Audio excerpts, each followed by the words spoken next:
Este conteúdo é uma obra independente. Seus comentários e opiniões são de responsabilidade dos seus idealizadores, não refletindo pensamentos e opiniões da emissora TVI. Olá, gente, eu sou Val Cabral e esse é o programa Olho no Olho, aqui pela TVI. Olha, existem coisas que estão acontecendo ou deixando de acontecer que fogem à nossa compreensão. Eu estive hoje pela manhã no SAC, que é o Serviço de Atendimento ao Cidadão, agência de Itabuna, que fica no Shopping Center, diga de passagem, é uma agência muito grande. E, para minha surpresa, eu fui informado de que ali não existem toaletes sanitários masculino e feminino, nem para os funcionários. Fiquei sem entender o motivo, né, por conta de que ali existem dezenas de funcionários e centenas de pessoas recorrem àquela unidade para serviços prestados por diversas unidades, diversos órgãos públicos, né, cartórios diversos, enfim. E aí eu me dirigi lá, uma pessoa do comando, e ela confirmou que realmente não tem sanitário nem para funcionário. O sanitário próximo é um que fica dentro do próprio shopping, mas numa distância de quase 300 metros, distante ali daquela unidade do saque. Eu fiquei imaginando, porque por lá também sempre aparecem pessoas acompanhadas de criança, de bebês, inclusive uma senhora que me perguntou um dia que foi por isso que foi despertado em mim essa curiosidade de saber como é que estava a situação. A senhora se dirigiu a mim e me perguntou se eu sabia onde é que fica o sanitário. E aí eu fui até, entrei, ela me perguntou antes, fora do saque. Aí eu entrei, a moça me informou que não tinha sanitário, que eu tinha que me deslocar e ensinou o lugar. Pois bem, então ali crianças, né, pessoas idosas, né, um homem de 75 anos, 80 anos, parece estar urinando de 1 a 2 horas. Aí se for lá fazer um acolhimento, alguma coisa parecida dos serviços, e demorar mais de 1 hora e meia, ele vai passar vexame. Se não tiver com fralda geriátrica, ele vai passar vexame. Porque na unidade não há sanitário nem masculino nem feminino. Como é que pode um negócio desse? Como é que a prefeitura libera o funcionamento de um órgão mesmo público sem esse tipo de serviço? Dá para entender, porque eu agora recentemente abri uma empresa e a prefeitura deslocou lá os fiscais e eu tinha que mostrar que tinha sanitário, que tinha saídas fáceis para a eventualidade de uma emergência, uma série de exigências que eu não vi sendo aplicada no saque. Então eu peguei esse compromisso, falando lá para as pessoas, que eu estaria imbuído dessa busca para que eles resolvessem o problema, até porque o lugar é muito grande, o saque é muito grande, né? Tem sim condições de fazer ali sanitários masculinos e sanitários femininos. Não entendi, mas existem coisas que acontecem em Itabuna que parece que só acontecem em Itabuna. Eu nem vou falar da área de saúde, que está um horror. Saúde pública em Itabuna está um inferno. Segurança pública, é, outro, outro segmento ruim. Não está legal. A situação não está legal. Mas existem coisas que, poxa, por exemplo, na saúde pública, infelizmente a gente não pode substituir a secretária porque nós não temos a caneta. Se dependesse de mim, a secretária ali já tinha saído há muito tempo. Não teria nem entrado. Segurança pública, a gente pode, de repente, conseguir viaturas suficientes para se fazer um monitoramento geográfico nos 4 pontos cardeais da cidade, a fim de assegurar para o cidadão e a cidadã a tranquilidade que a Constituição garante. Está no papel, mas não está na prática. E nem tampouco o aumento de agentes de segurança pública, seja da Polícia Militar, seja da Polícia Civil. Então, existem algumas coisas que estão longe das nossas condições de buscar soluções imediatas, mas a construção de uma coisa que já deveria ter sido implantada desde antes da inauguração do saque, essa sim a gente pode pleitear. E eu vou buscar fazer com que realmente nós tenhamos ali no saque sanitário masculino, sanitários femininos. Essa é a nossa luta para os próximos dias. Olha, nós vamos, a partir do próximo bloco, bater um papo com uma das personalidades mais solícitas, mais importantes na área da saúde em Itabuna. Já vem há décadas atuando no setor e muitas pessoas às vezes desconhecem a importância das atividades desenvolvidas por esse nosso próximo entrevistado. Mas a importância é enorme, calculável. Talvez eu diria que uma das mais importantes entre todos os segmentos dos serviços de saúde pública, porque é um abnegado pela causa. E a gente fica muito feliz quando a gente vê um servidor público envolvido de maneira abnegada naquilo que é sua missão, porque eu tenho uma certa relutância em aceitar que seja a maioria dos servidores públicos. Eu tenho uma concepção talvez preconceituosa, talvez sem fundamento, mas ninguém conseguiu tirar de mim essa convicção. É que o ruim do serviço público é a maioria dos servidores públicos.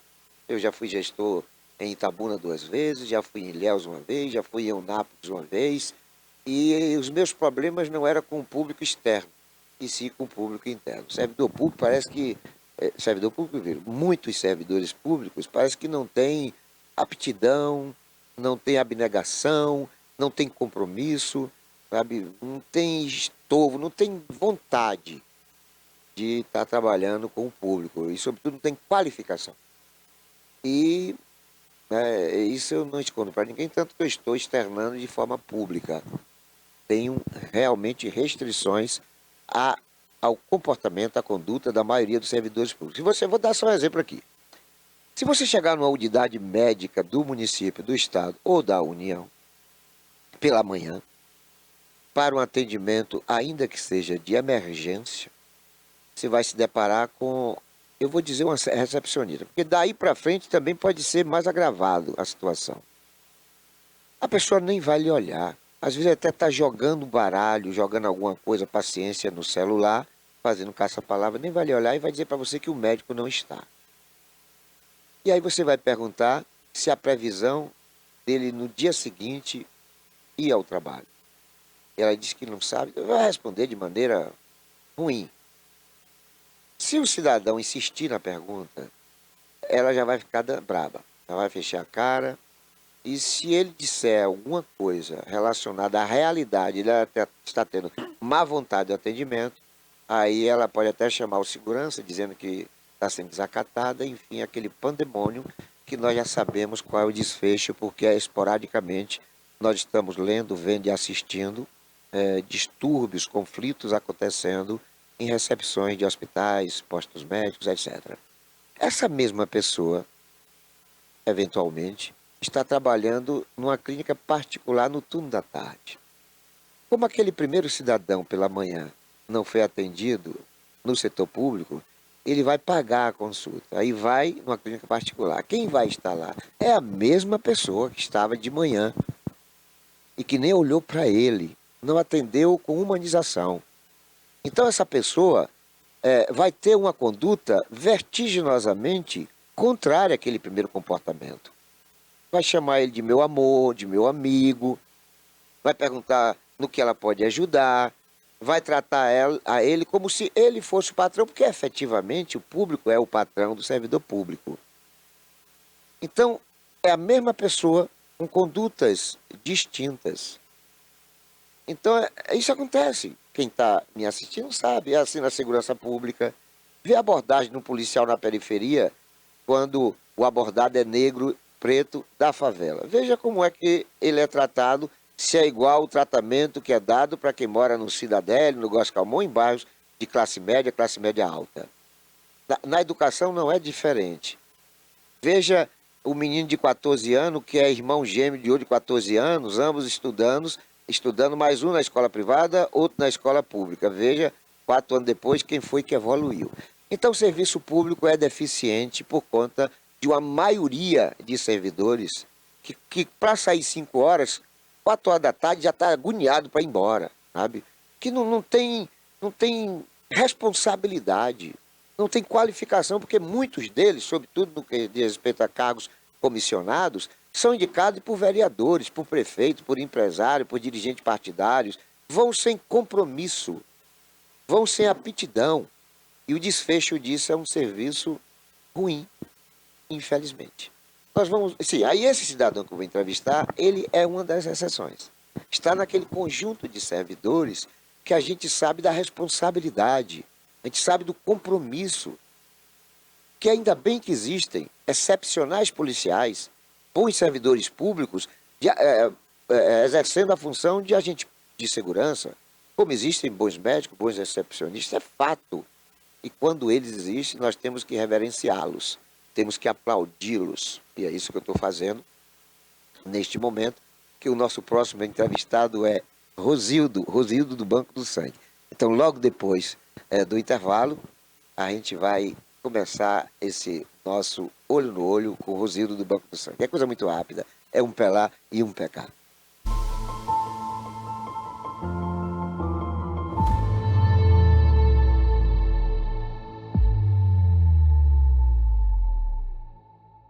Criada em 2005, a TVI se tornou a primeira emissora de TV por assinatura fora do eixo Rio-São Paulo, transmitida pela operadora TV Cabo para mais de 40 mil espectadores em Itabuna e Ilhéus. Com uma programação 24 horas no ar, a TVI chegou a fazer 6 horas de programação local diária ao vivo, revelando talentos para a televisão baiana. Inserida na Lei do Cabo, a TVI passou a integrar o seleto grupo de TVs com programação qualificada junto à Ancine e contribui com a capacitação do mercado audiovisual da Bahia para a captação de recursos para a produção de minisséries, reality shows, documentários e outros produtos de entretenimento para as mais variadas plataformas. Equipada com estúdios de áudio e vídeo e modernas ilhas de edição, a TVI também está preparada para trabalhar no jornalismo factual local, inclusive utilizando sua unidade móvel SDNG. Passando agora por uma reestruturação, a ação programadora detentora do canal TVI se prepara para transformar o sul da Bahia em um polo de teledramaturgia, movimentando o mercado do audiovisual da Bahia. TVI é da Bahia, é da gente.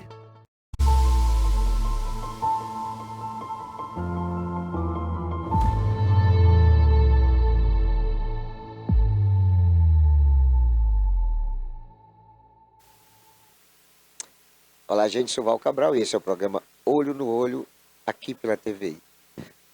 Como eu dissera antes, o nosso bate-papo agora vai ter começo com o nosso entrevistado, que é o Rosildo Ribeiro. O Rosildo Ribeiro é mais conhecido como Rosildo do Banco de Sangue.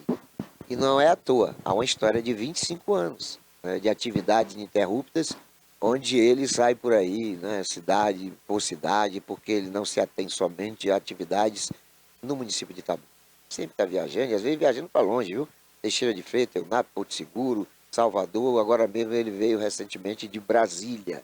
E é por isso que a gente vai bater esse papo para saber quais as razões que fizeram ele se deslocar até Brasília. Mas o fato é que Rosildo está há muitos anos cuidando de gente, muita gente.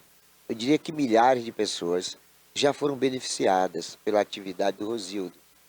E ele é muito conhecido, tanto é que eu não tenho dúvida que quando tem alguma dificuldade de captação de sangue, as pessoas não procuram nem a Santa Casa, nem o provedor, não procuram a unidade do Hemocentro, não, procura diretamente ele, às vezes na casa dele, às vezes através do celular, do telefone, porque sabe que a referência na captação de sangue é Rosildo. Por outro lado, nós também sabemos que esta é uma especializada, ou seja, o Hemocentro, que está sempre com dificuldade de absorção, de armazenamento, a quantidade de sangue captado nem sempre é suficiente, ou quase sempre é insuficiente para a demanda, e aí o Rosildo fica doido, vai na imprensa, vai em rádio, vai em televisão, vai nos blogueiros, enfim, fazendo as súplicas para que as pessoas efetivamente se disponham a doarem sangue. Ele faz isso na Polícia Militar, ele faz isso no tiro de guerra, e o Rosildo é incansável. É um cara que realmente tem a abnegação como causa principal dessa sua missão. Para ele não ter obstáculo, né? Agora mesmo eu percebi que ele chegou com o carro dele todo sujo. A gente percebe que ele andou em terra de chão, né? em rodovia de chão, sem pavimentação. E com certeza ele não estava lá se divertindo, até porque hoje não é dia, meio de semana, com certeza ele estava em busca de sangue. É um vampiro, literalmente falando, no contexto do bom senso. Então, em função de tudo isso que eu acabo de falar, que a gente vai bater esse papo com o Rosildo. E a primeira coisa que eu quero me informar e passar essa informação para os nossos telespectadores é sobre essa viagem, né? E o que foi que motivou ele, né? Quais as razões e o que é que ele conseguiu trazer na sua bagagem de retorno à região do Cacau. Queremos saudar o nosso querido amigo Rosildo do Banco de Sangue com o nosso bom dia. Olá, bom dia, meu amigo, meu irmão Val Cabral. Braço forte, uma amiga do Banco de Sangue. E eu sempre digo, quem não ama o Banco de Sangue, a Santa Casa de Itabuna, não ama Itabuna, não ama a região, não ama a Bahia. Não ama a vida, né? Não ama a vida, né? Então, essa coisa que você falou da dedicação é nada mais, eu vejo dessa forma. Que é uma obrigação de quem está ali para servir as pessoas, né? Então, eu sempre digo que camisa não joga.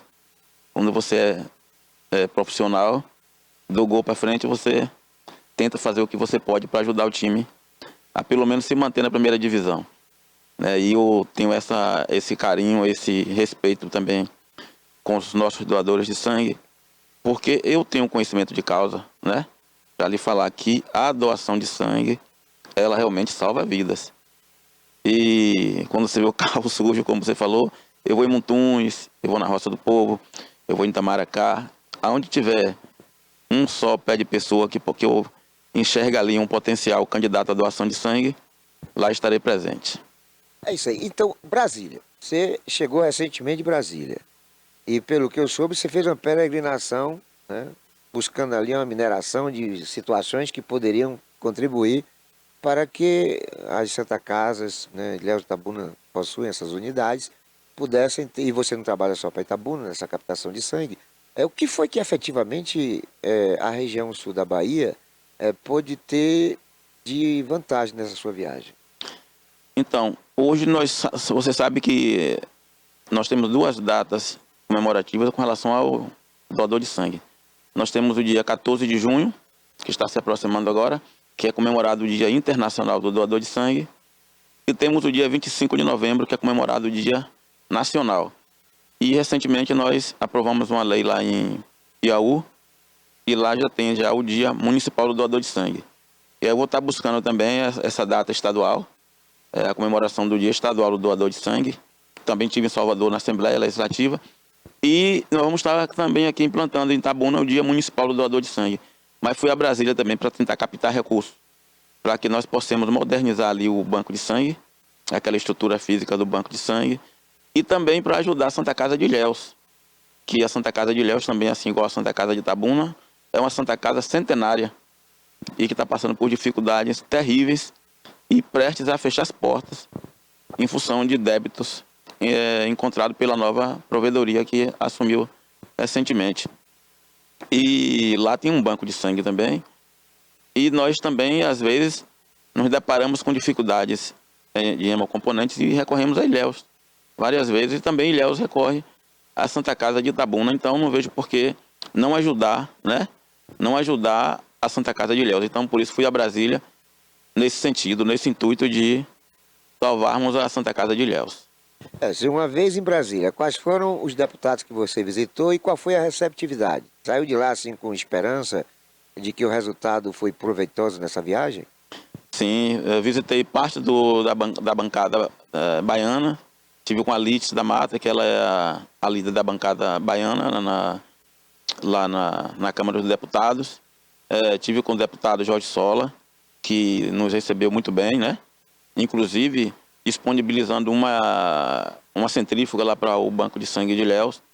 E também ele está destinando também emendas lá para Ilhéus, né? 2 emendas, uma de 200 e uma de 300 mil reais, que já vai estar ajudando no aporte ao Hospital de Ilhéus. Também tive em outros gabinetes buscando também parcerias para Itabuna.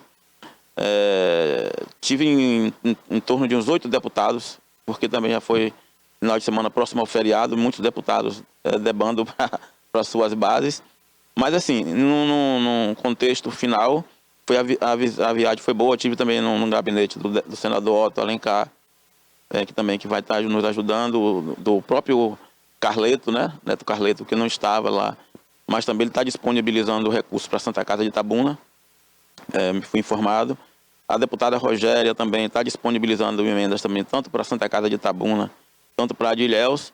Ou seja, num contexto geral, nós estamos trazendo, sim, um pouco de recursos para estar viabilizando, sobretudo a Santa Casa de Ilhéus, que se encontra se encontra na UTI, né? Por se tratar de uma gestão, eu acredito que não muito talentosa no passado. Não vamos aqui estar colocando culpa de ninguém, porque quando você assume ativos e passivos, né? Então o que você tem que fazer daqui para frente é trabalhar e tentar trazer uma saúde de qualidade para aquele povo daquela região ali de Ilhéus. Olha, como você mesmo falou, Santa Casa de Ilhéus está na UTI, né? Que é um estágio de uma complexidade enorme e tudo tem que ser para ontem. O que foi que você conseguiu para a Santa Casa de Ilhéus para dizer assim, ó, bom, pelo menos isso aqui está garantido? Tem alguma coisa, alguma intervenção que eu digo de insumos, de equipamento, de recursos, já definido para que essa situação de UTI da Santa Casa de Ilhéus possa ser atenuada? Sim, sim. Nós já está sendo liberada amanhã lá em Salvador a centrífuga, né? Que é um equipamento muito importante. Para você que está do outro lado, a centrífuga é um equipamento que você centrifuga as bolsas de sangue. Você centrifuga e consegue separar os hemocomponentes do sangue, o plasma, a hemácia e as plaquetas. Então é um equipamento mais importante do banco de sangue, para você ter uma ideia. Então esse equipamento está sendo liberado amanhã lá em Salvador. E além também a promessa de aumentar os leitos do SUS, que lá só tem 2 leitos de UTI funcionando, e nós pedimos para aumentar para 10 leitos. Então o deputado Jorge Sola também está conseguindo, junto à secretária Roberta, aumentar essa quantidade de leitos, para que você possa dar um atendimento para aquela região. Para você ter uma ideia, o Costa do Cacau é um hospital 100% do governo do estado. E ele também inaugurou recentemente uma unidade, né, para atendimento à criança, uma maternidade neoinfantil. E todos os hemocomponentes, ou seja, sangue e hemoderivados do sangue que são transfundidos naquelas 2 casas de saúde, vem do Hospital São José. Então, um hospital que ajuda o governo do estado, que ajuda o estado. E a Santa Casa também acaba, também, por vezes, ajudando também o Hospital Costa do Cacau. Ou seja, são 2 casas de saúde importantes aqui para a nossa região, né? O que seria de Itabuna e Ilhéus se não fosse a Santa Casa de Itabuna e o Hospital São José, né? Então, a informação que eu tenho é que a Santa Casa de Itabuna também não está em situação muito favorável. Como você tem conhecimento, na área do Hemocentro de Ilhéus e de Itabuna, qual é o que você diria hoje que está numa situação de maior complicação? Qual a gravidade maior envolvendo as 2 Santa Casa? nem se compara. De longe, o Hospital de Ilhéus, né? O Hospital São José está bem na UTI, como eu te falei. A Santa Casa tem já uma gestão experiente, né? Tem gestores experientes, pessoas que se prepararam. Tem um preparo importante, o doutor Valtesse, além de ser provedor da Santa Casa, já era advogado antigo da Santa Casa, então já conhece a Santa Casa por dentro e por fora. Nós temos um diretor financeiro administrativo, André Verme, que é super competente, né?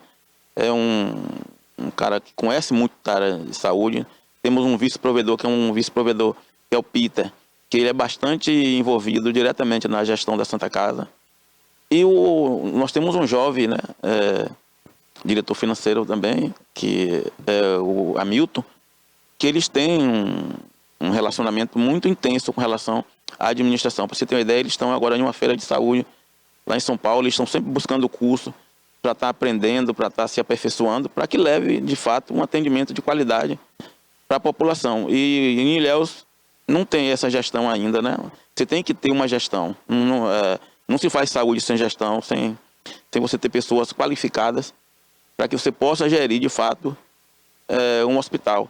E assim como eu vejo também em tudo, né? A saúde é a ponta de tudo. Não adianta você inaugurar pontes, você inaugurar rodovias e pistas e a sua população está doente, não poder passar pela ponte para contemplar aquela ponte. Então, eu tenho certeza plena e absoluta que a saúde é o começo de tudo. Osildo, qual é a realidade hoje do banco de sangue em Itabuna? Já que você falou que em Ilhéus a situação está muito complicada. Em Itabuna, por exemplo, as plaquetas, as bolsas de sangue, como é que está hoje? Tá suficiente para a demanda diária? Em que realidade se encontra neste momento a Santa Casa?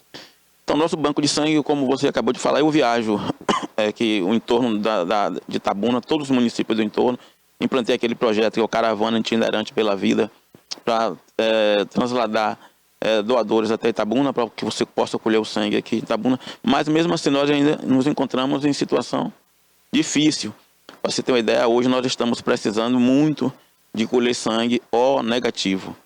E nós precisamos produzir plaquetas. Nós temos diversas pacientes, jovens, crianças, recém-nascidas no Hospital Novaes, precisando também de transfusão sanguínea. E as plaquetas, elas só têm validade de 5 dias.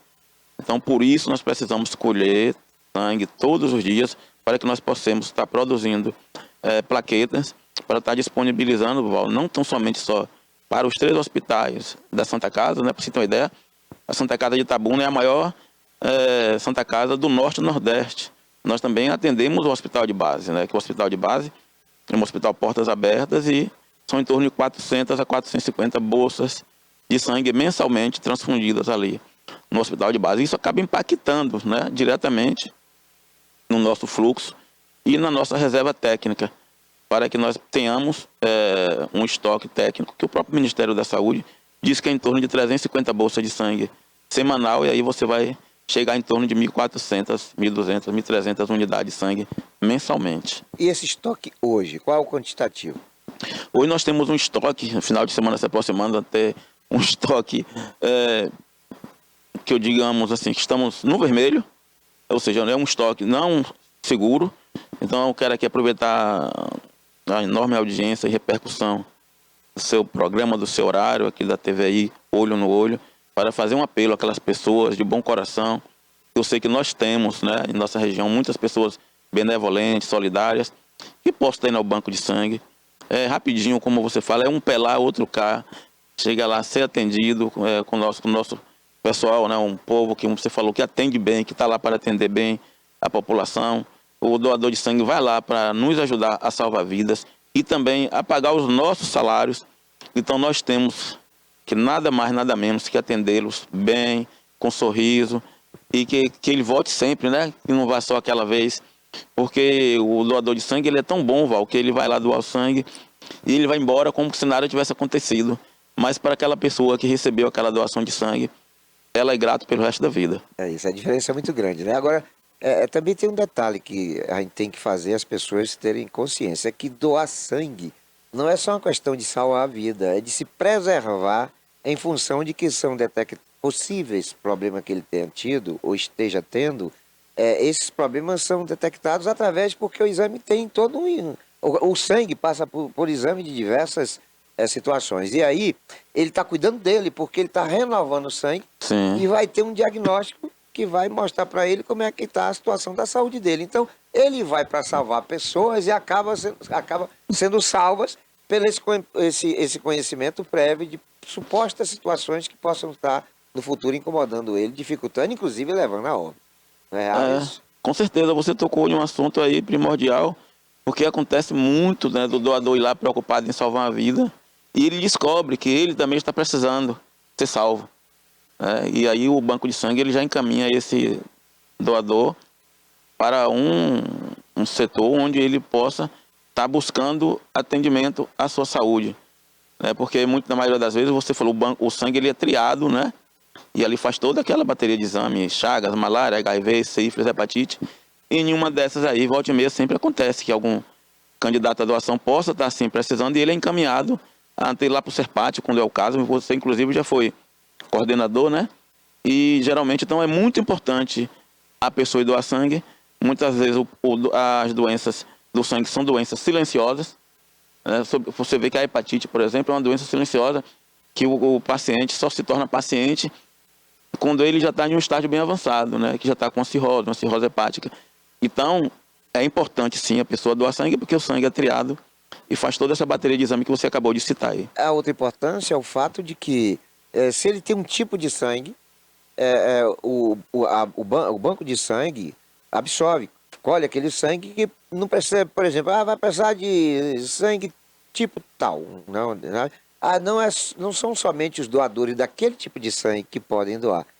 Né? O doador de sangue, ele vai estar ali contribuindo, porque se vão 10 de um tipo, 10 de outro, no final 20 serão contemplados. Então é importante salientar que não é necessário o paciente que está precisando do sangue tipo qualquer um dele, que o parente dele tenha que ser compatível com aquele sangue. O importante é fazer a doação, não é isso?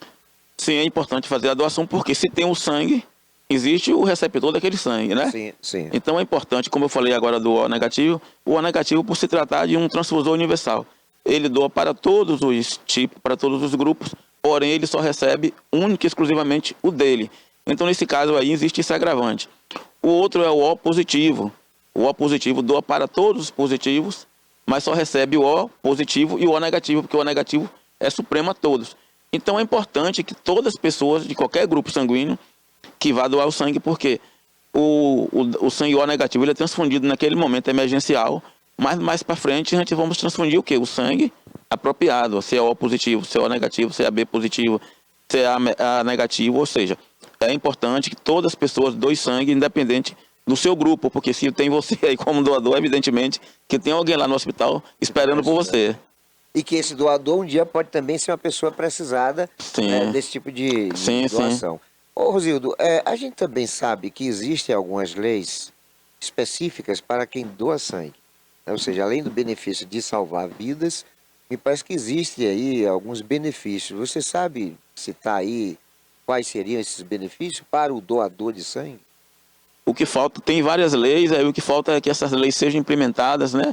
Eu estou agora tentando fazer uma reunião com os vereadores de Itabuna para que nós possamos divulgar essas leis que tem, que elas sejam fixadas também em cinema, em lotéricas, em banco, como uma preferência para os doadores de sangue, como meia em cinema, né?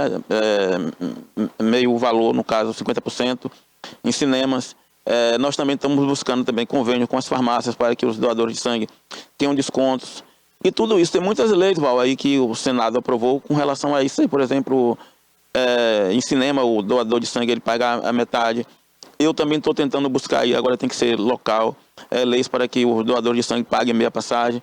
No dia da doação, que ele não pague passagem, né, no dia, ele tenha um cartãozinho que ele seja desbloqueado no ônibus, no dia que ele for doar sangue, ou seja, 2 passagens. É pouco isso para o estado, para o município, 8 passagens para o homem durante o ano. Muitas vezes para o doador, né? O doador, muitas vezes, que mais doa sangue é a pessoa carente, pessoas que dispõem de um salário mínimo ou a menos do que isso, né? Ou seja, quem mais doa, quem mais dá e quem menos tem. Isso eu lhe provo com convicção, porque eu colhia sangue externamente e eu fui para Nova Ferrada, um dos bairros mais pobres de Itabuna. E lá num dia de sábado, quando se colhia sangue fora, eu colhi 150 unidades de sangue. E fui para a universidade e fiquei 2 dias, só colhemos 30 bolsas de sangue. Então, num universo com mais de 5.000 alunos. Então, aí você vê a diferença. Então, faz sentido. Parece que o povo pobre é mais solidário, né? E você acaba dando para nós um número que ratifica essa convicção. Rosildo, também a gente sabe que parece que tem vantagem no atendimento aos serviços públicos, né? Me parece que até nos próprios hospitais o doador tem ali um atendimento preferencial. É fato isso? É fato, e nós temos também que levar isso aos hospitais, às clínicas, porque na realidade eles não aplicam, né?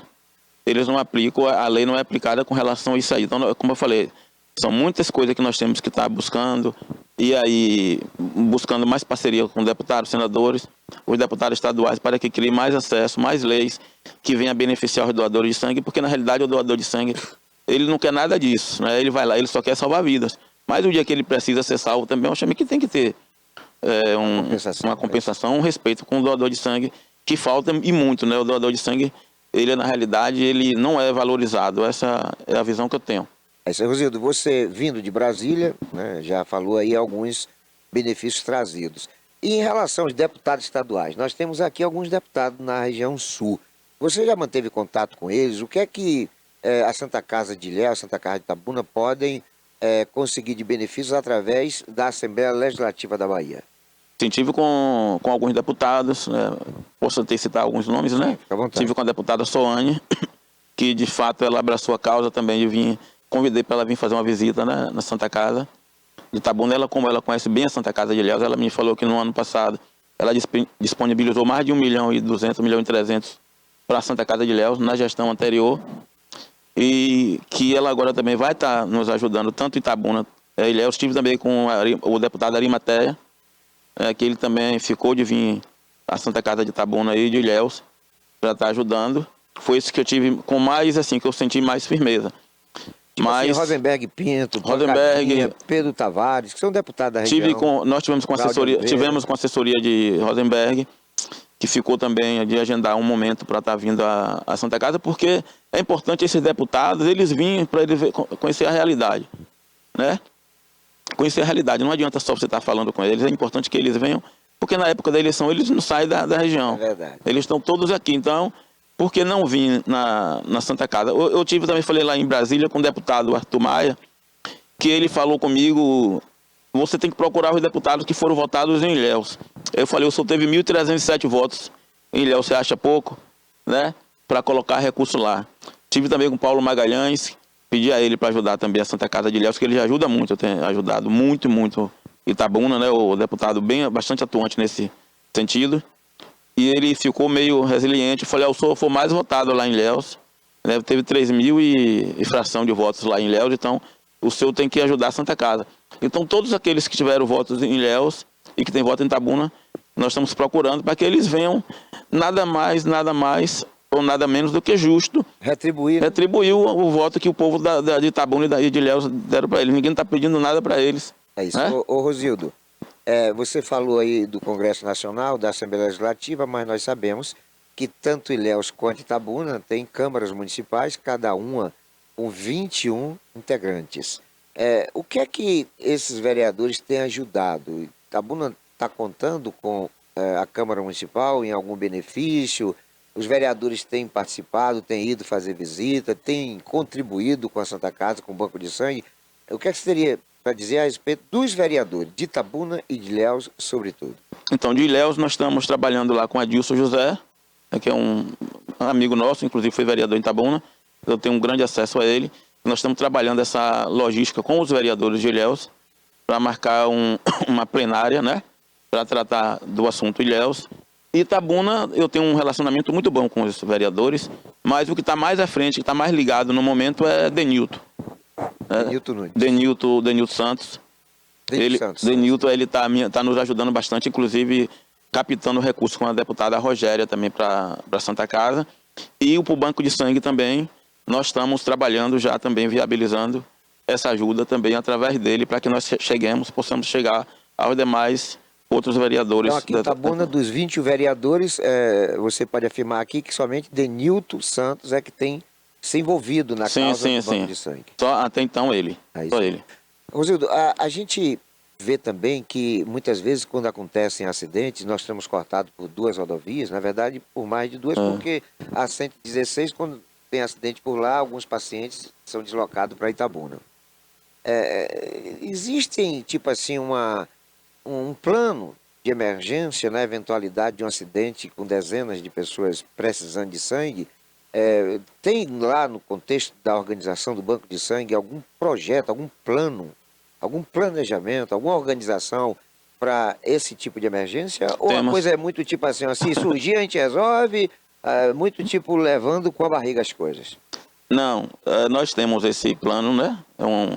A própria Organização Mundial da Saúde, o próprio Ministério da Saúde, ele dá esse teto físico ao Banco de Sangue de 350 unidades de sangue semanal.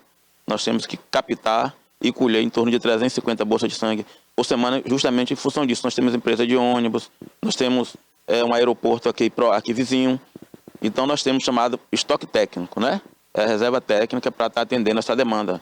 E vários acidentes, sim, que acontecem de ônibus, como aconteceu essa semana, vários acidentes aconteceram aqui na nossa região, e aí em Borarema aconteceu também acidente grave ali em Floresta Azul. Então esses pacientes são alocados, sim, para Itabuna e nós atendemos. Agora, a nossa maior dificuldade, não posso também jogar debaixo do tapete, que é o O negativo, né? Nós temos uma grande dificuldade em ter esse estoque técnico, porque quando acontece essa fatalidade, acidente muito rápido, você tem que ter o sangue O negativo para transfundir no paciente, para estabilizar o paciente, e lá na frente você saber qual é o tipo de sangue dele realmente para estar transfundindo. Por isso que eu sempre faço o apelo, todo mundo deve doar sangue, todo mundo que gosta de boa saúde, né? E doar sangue agora, sobretudo, você que é O negativo, vá lá, não fique esperando não, porque nós estamos precisando. Eu sempre bato nessa tecla. É isso. Ô, Rosildo, observe, a minha pergunta mais se atém ao fato de que, vamos supor que de repente exista aí uma necessidade, né, em função de um acidente, de bolsas de sangue que não estão compatíveis com a quantidade que vocês têm na reserva. Eu quero saber o seguinte, se a Quintabuna tiver a falta desse material, existe uma logística para buscar em outras cidades, Vitória da Conquista, Eunápolis, Gandu, Salvador? Existe esse tipo de planejamento para não contar somente com estoque de material do próprio centro de Itabuna? Ah, sim, perfeito. Agora captei.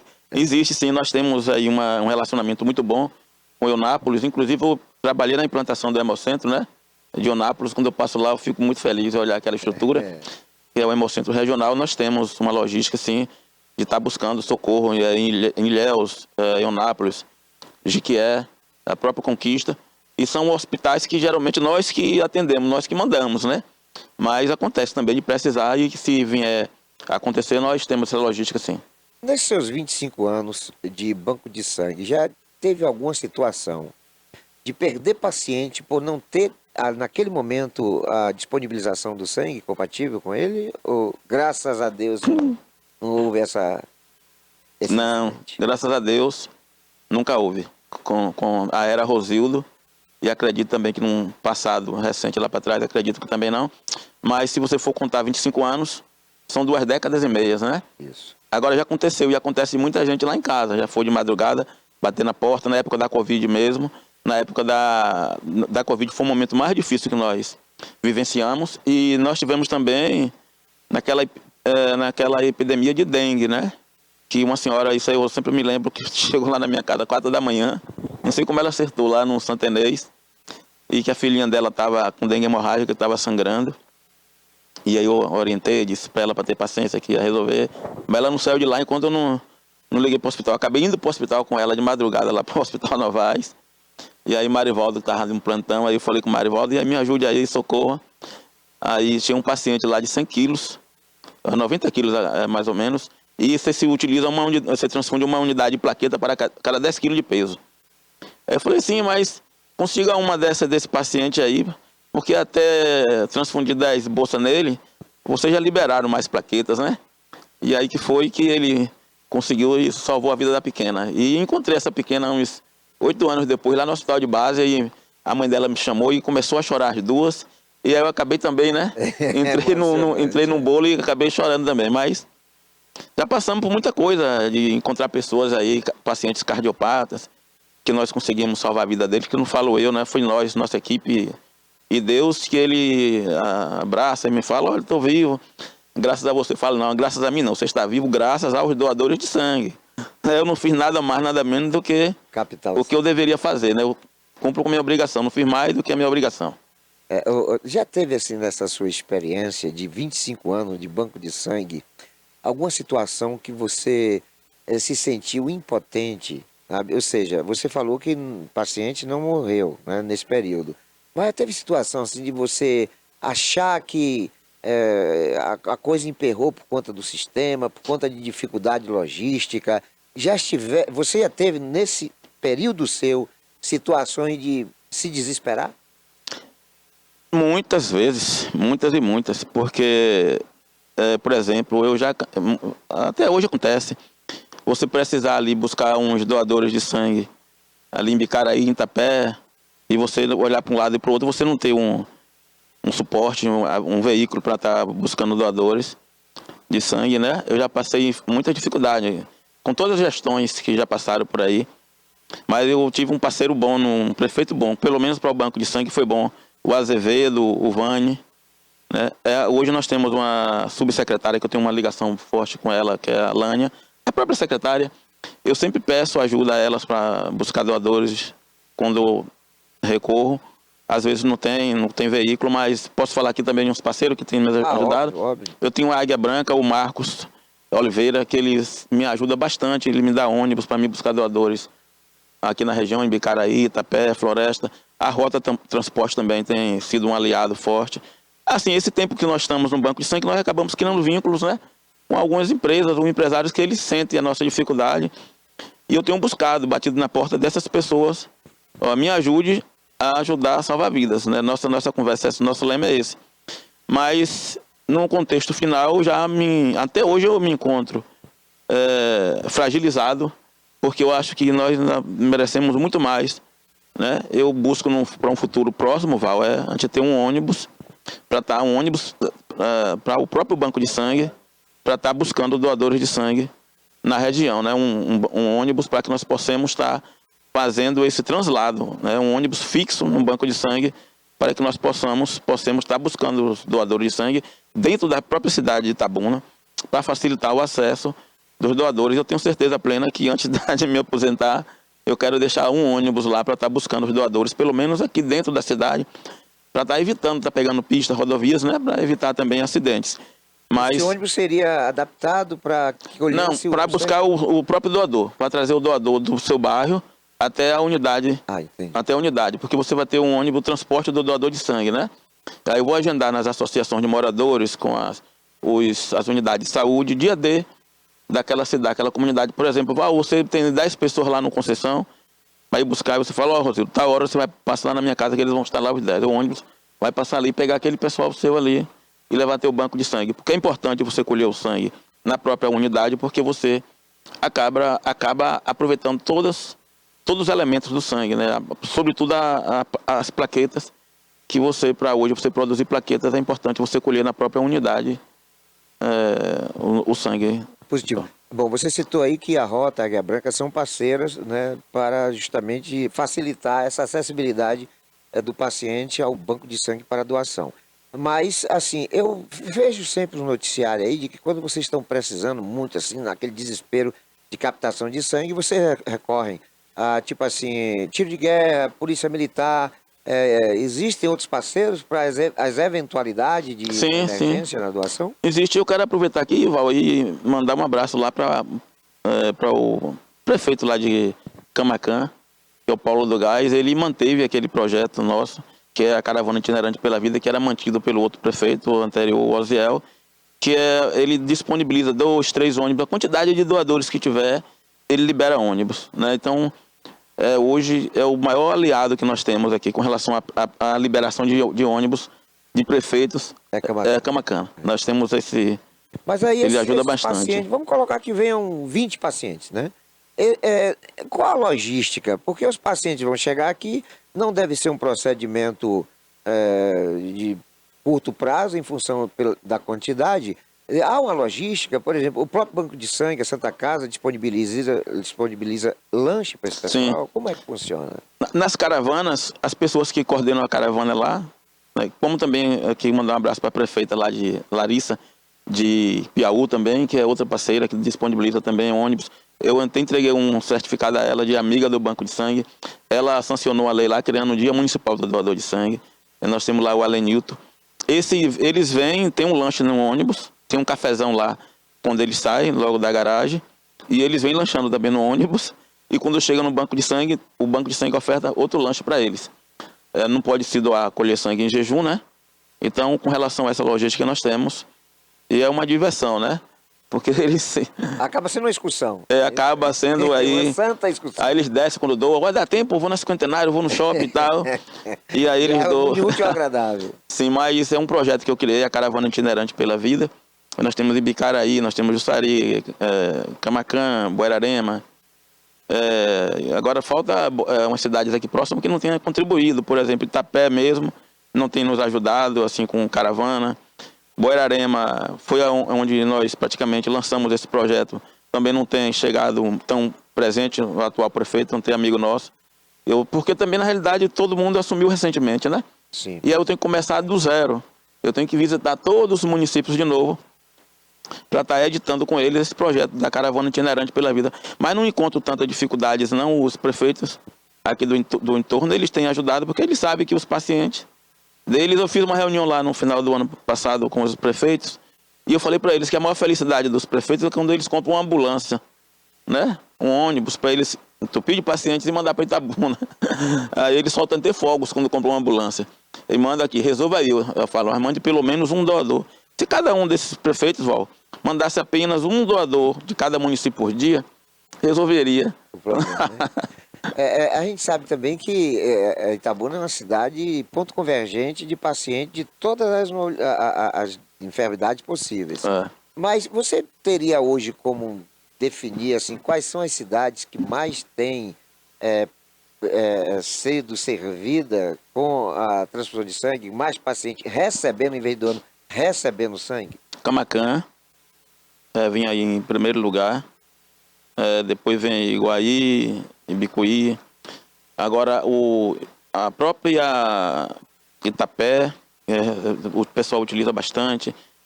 Com a cidade de maior contingente de pessoas, que Ibicaraí também transfunde muito. Jiquié, hoje, Jiquié, aquela região de Jiquié, Itajibá. As cirurgias cardíacas, para você ter uma ideia, geradas de Jiquié, todas são feitas em Itabuna. Então aí, para você ter uma ideia, em torno de 20 a 25 bolsas de sangue por cirurgia cardíaca. Rosidu, qual a causa maior para essa necessidade do recebimento do sangue? O que a gente imagina é que é mais acidente, né? Mas não, tem outras situações, você acabou de falar aqui agora, da cirurgia cardíaca. Quais as demandas mais numerosas para esse tipo de recebimento do sangue? Sim, é uma pergunta bem aplicada, né? Aplicada, porque as pessoas que estão do outro lado, elas têm uma ideia que só precisa de uma transfusão sanguínea porque foi vítima de acidente, foi vítima de arma branca, arma de fogo, né? Não, mas tem as pessoas que fazem quimioterapia, as pessoas que fazem radioterapia, braquioterapia, as pessoas que fazem hemodiálise, sobretudo aqueles que estão em estado final, né, renal, em estado final crônico. Elas precisam, sim, constantemente de transfusão sanguínea. As pessoas que têm anemia falciforme, que têm anemia profundas e leucemias. E, sobretudo, também uma grande quantidade de crianças, pacientes oncológicos, né, neonatal, pediatra, na pediatria oncológica do Hospital Novaes, que você conhece também, o GAC, né? Sim. Que nós temos um apoio à criança com câncer. Então, uma grande maioria daquelas crianças também, elas precisam de sangue, hemácias, plaqueta, plasma. Então, é um contexto, né? Você não precisa se acidentar para receber uma transfusão sanguínea. Então, é por isso que é importante as pessoas estar sempre doando. É importante que está sempre doando. As pessoas muitas vezes priorizam. É aniversário, é jogo de futebol. Eu não vou não porque eu vou jogar bola, eu não vou não porque eu vou no aniversário. Você pode fazer tudo isso e doar sangue, né? Você pode esperar um dia sem praticar esporte para doar uma bolsa de sangue. Mas depois da doação, qual é o período das pessoas aguardarem para atividades físicas, por exemplo? Entre 12 e 24 horas. Né? Vai depender. Por exemplo, um piloto de avião, motorista de ônibus, de carreta, de trator, esses aí tem que esperar 24 horas. Porque você pode ter uma reação pós-doação tardia, né? E tudo pode acontecer. Tem pessoas que doam e não sentem nada. Grande maioria não sente, mas por preocupação, né? Manter por questão de manter o doador ali quietinho, porque quando ele doa sangue, ele doa parte de si. Energia, né, cara? Ele doa, parte dele está ali, uma vida. Então ele está doando vida. Então é evidentemente que ele precisa de ter um repouso. Quantas máquinas de doação tem hoje, por exemplo, no Banco de Sangue de Itabuna? Você quer dizer... Quantos leitos, né? Quantas bolsas capacidade, macas, né? Sim. Nós temos cadeiras de colher, nós temos hoje entre 4 e 6, né? Para que você possa estar colhendo. É suficiente? Tem demanda para isso? Tem, nós temos hoje capacidade de colher 100, 150 bolsas de sangue diária.